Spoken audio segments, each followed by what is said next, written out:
বাচ্চাদের উপরে শিশু শ্রম দেওয়া হচ্ছে। এই যে বাচ্চারা বেঞ্চ টেনে টেনে গ্রুপ যে হচ্ছে গিয়ে স্টাডি করে সে আবার সেই বেঞ্চগুলোকে আবার সঠিক জায়গায় রাখে, সেখানে অনেক মেয়ে শিক্ষার্থী তাদের মেনস্ট্রুয়াল সাইকেল চলে, তখন তাদের পেটের উপর এবং শারীরিক গঠনের উপর অনেক চাপ পড়ে। সেই জায়গাটি কিন্তু চিন্তা, এখন শিক্ষা প্রতিষ্ঠানে আলু ভর্তা ডিম ভাজি কেন হবে ভাই? শিক্ষা ব্যবস্থাকে এইভাবে করে মানে একটি ধ্বংসের যে নীল নকশা, মানে একটা কথা আছে যে আগামী দিনের ভবিষ্যৎ কিন্তু শিশুর মধ্যেই লুকিয়ে থাকে। সেই বাংলাদেশটাকে ধ্বংস করার জন্য যে নীল নকশা, সেই নকশার একটি প্রথম পর্যায় রয়েছে শিক্ষা ব্যবস্থাকে। শিক্ষা প্রতিষ্ঠানে বাচ্চারা যাওয়া শুরু করেছে, তখন কিন্তু কারিগরি শিক্ষামুখী ব্যবস্থার নামে ব্যাঙের খেলা শেখানো হচ্ছে শিক্ষকদের, ঘ্যাঙর ঘ্যাং ঘ্যাঙর ঘ্যাং। আমরা দেখছি সোশ্যাল মিডিয়ায় শিক্ষকরা লাফাচ্ছে, সেই সাথে সাথে বাচ্চারাও লাফাচ্ছে। ভাই এই লাফালাফি তো আমাদের যারা এখন আমলা মন্ত্রী রয়েছে সবাই আমরা ছোটোবেলা লাফিয়ে।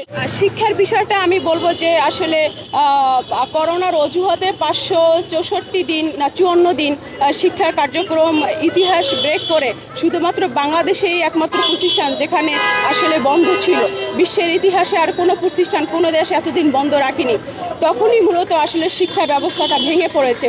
তখনকার বাচ্চারাই গেমে আসক্ত হয়েছে, বিভিন্ন ধরনের অপরাধে আসক্ত হয়েছে, সেই সাথে হচ্ছে মোবাইলের প্রতি ডিভাইসের প্রতি আসক্ত হয়েছে। সেটি কোনোভাবে কাটিয়ে ওঠানোর জন্য যখন শিক্ষামুখী কার্যক্রমে সম্পৃক্ত হয়েছে, শিক্ষা প্রতিষ্ঠানে বাচ্চারা যাওয়া শুরু করেছে, তখন কিন্তু কারিগরি শিক্ষামুখী ব্যবস্থার নামে ব্যাঙের খেলা শেখানো হচ্ছে শিক্ষকদের, ঘ্যাঙর ঘ্যাং ঘ্যাঙর ঘ্যাং। আমরা দেখছি সোশ্যাল মিডিয়ায় শিক্ষকরা লাফাচ্ছে, সেই সাথে সাথে বাচ্চারাও লাফাচ্ছে। ভাই এই লাফালাফি তো আমাদের যারা এখন আমলা মন্ত্রী রয়েছে সবাই আমরা ছোটোবেলা লাফিয়ে এসেছি। এখন শিক্ষা প্রতিষ্ঠানে আলু ভর্তা ডিম ভাজি কেন হবে ভাই?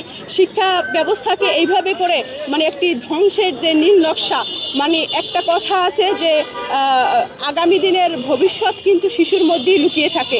সেই বাংলাদেশটাকে ধ্বংস করার জন্য যে নীল নকশা, সেই নকশার একটি প্রথম পর্যায় রয়েছে শিক্ষা ব্যবস্থাকে ধ্বংস করা। আর সেটি করতে যে চক্রান্ত যে মহল রয়েছে তারা কিন্তু সফল হয়েছে।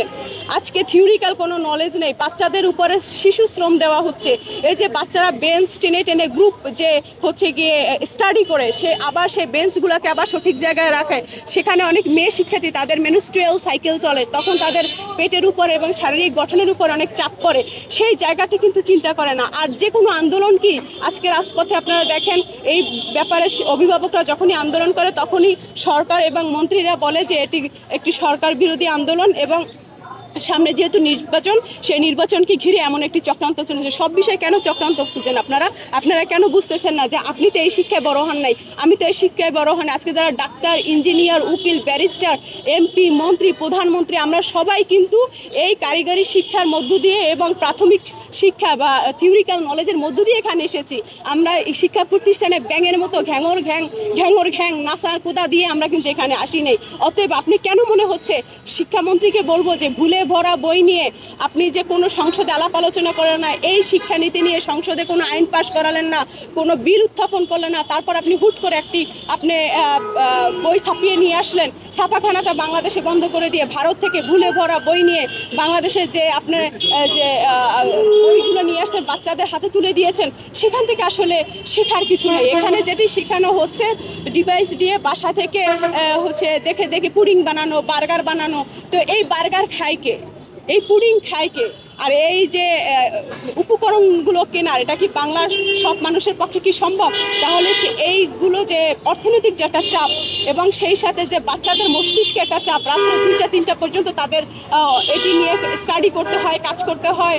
তো সেই জায়গাটা থেকে আমি মনে করি এই শিক্ষা ব্যবস্থা অবশ্যই ঠিক নেই এবং এই শিক্ষা ব্যবস্থা হলে আগামীতে বাংলাদেশের যে শিক্ষা ব্যবস্থা এবং আগামীতে যারা হাল ধরবে তারা আসলে বাংলাদেশকে সঠিক নেতৃত্ব দিতে পারবেন না।